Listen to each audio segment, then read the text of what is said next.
Le film s'ouvre à Chicago où le personnage principal Stacy DeNovo dirige une boulangerie avec son chef Sue Kevin qui est un père célibataire. La boulangerie est très populaire auprès des locaux et avec Noël qui approche, la demande est forte dans la scène suivante, la fille de Kevin, Olivia, entre dans le magasin après avoir terminé sa pratique de danse, elle exhorte son père à parler à Stacy de leur petit secret. Il s'avère que le Souf avait inscrit son gâteau de Noël au château dans un concours de pâtisserie organisé par la nation de Belgravia après avoir été impressionné par son portfolio demandé par les organisateurs. Leur permettant de participer au prestigieux concours, malheureusement Stacy refuse l'invitation en soulignant qu'ils ne peuvent pas fermer la boutique pour Noël. Il est révélé qu'elle a transformé sa vie en un régiment trop organisé depuis sa rupture. Un voyage inopiné à Belgravia perturbe son sentiment de contrôle, donc elle n'en veut pas en quittant le travail. Stacy donne de l'argent à un vieil homme dans la rue. Il s'exclame que Noël est une période magique de l'année quand Stacy répond qu'elle souhaite avoir quelqu'un pour le dépenser avec le mystérieux vieil homme.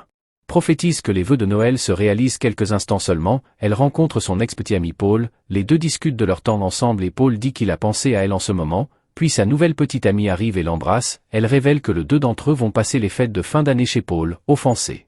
Stacy révèle qu'elle aussi a de grands projets pour Noël. Elle décide impulsivement qu'elle va Belgravia plus tard dans la semaine. Stacy, Kevin et sa fille Olivia arrivent dans leur magnifique bungalow à Belgravia. La petite fille convainc les adultes de faire un tour rapide du marché local pour faire ses achats de Noël dans l'un des magasins du marché. Stacy aperçoit un vieil homme qui ressemble à l'étranger qu'elle a rencontré devant son magasin et lui demande s'il était à Chicago la semaine dernière. Mais l'homme répond que ce n'est pas lui. Leur conversation est interrompue par Kevin qui souligne que les décorations du marché sont exagérées, même pour Noël.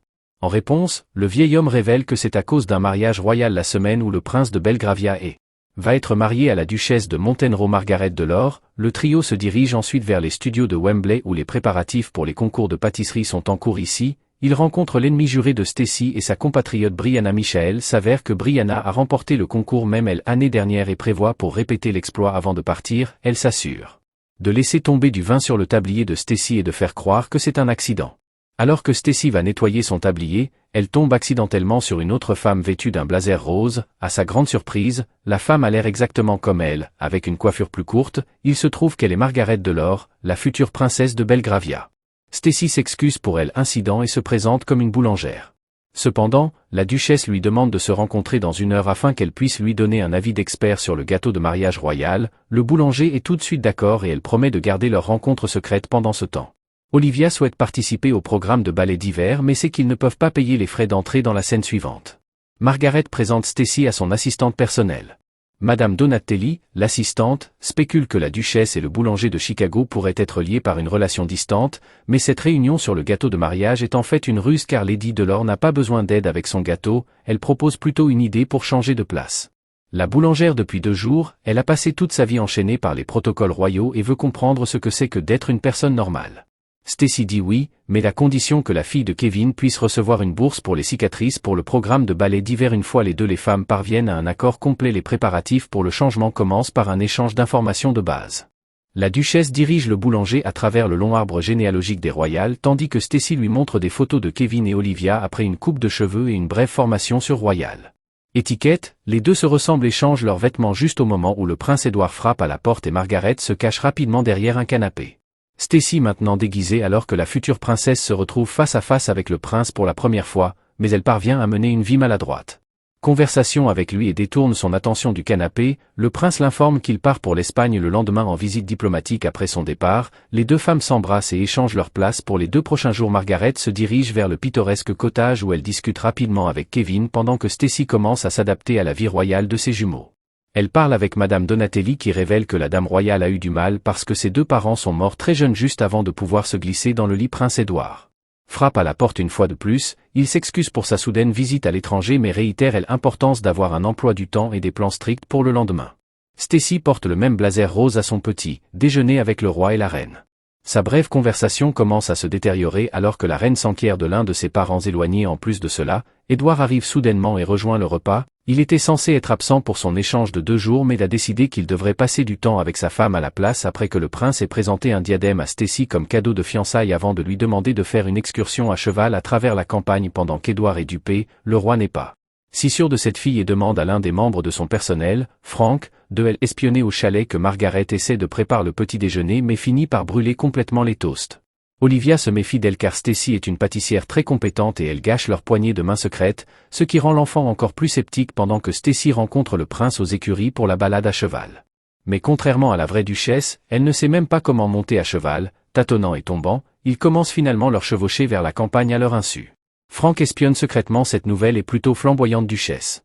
Bientôt, il trotte vers une colline surplombant un village situé en dessous du prince révèle qu'il vient souvent ici lorsqu'il a besoin de s'éloigner de ses fonctions judiciaires.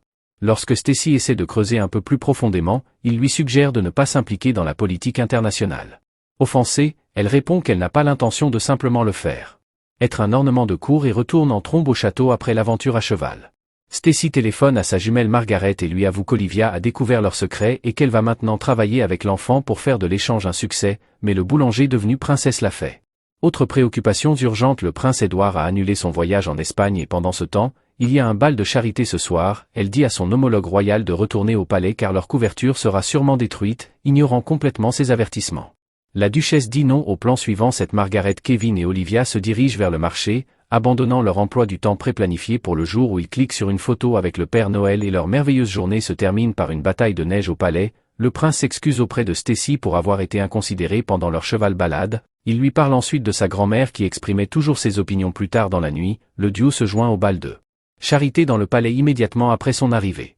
Stacy demande au roi et à la reine les détails du refuge pour sans-abri. Cette parité de chaises est censée être pour les membres de la famille royale sont surpris par la question et la réponse soudaine selon lesquelles une équipe s'occupe de ces problèmes, sentant une certaine gêne dans l'air. Le prince Édouard tente de renflouer sa fiancée en lui demandant de jouer du piano pour les participants. Stacy ne sait bien sûr pas comment le faire. Joue de l'instrument mais le prince la sauve une fois de plus en jouant un duo et la foule s'effondre pour eux après la représentation.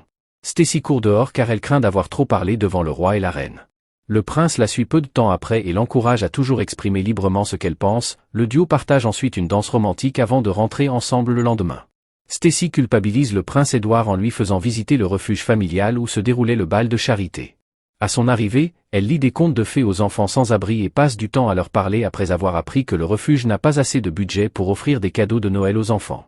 Le duo se rend au magasin de jouets le plus proche pendant qu'il récupère plusieurs jouets pour les enfants. Margaret et Kevin arrivent également au même magasin.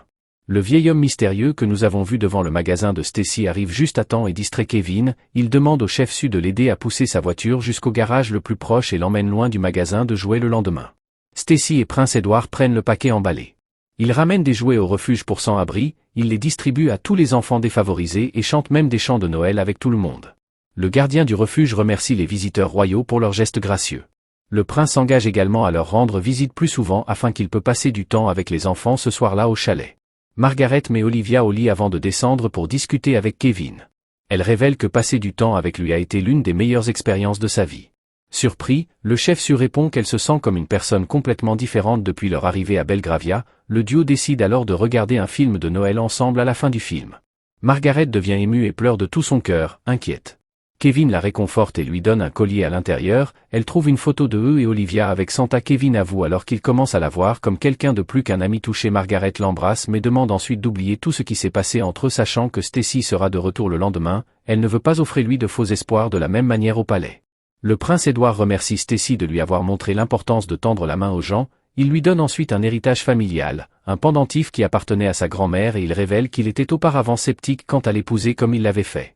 Aucune idée de qui elle est mais après aujourd'hui, il est complètement sûr qu'il veut passer le reste de sa vie avec elle. Accablée, Stacy embrasse le prince avant de retourner nerveusement dans sa chambre. Elle pleure à huis clos en réalisant qu'elle devra retourner vers elle vie ordinaire le lendemain juste au moment où l'horloge sonne à minuit. Margaret arrive au palais pour prendre sa place tandis que la duchesse à l'intérieur des deux femmes parlent de leurs expériences respectives des 2 derniers jours à ce stade.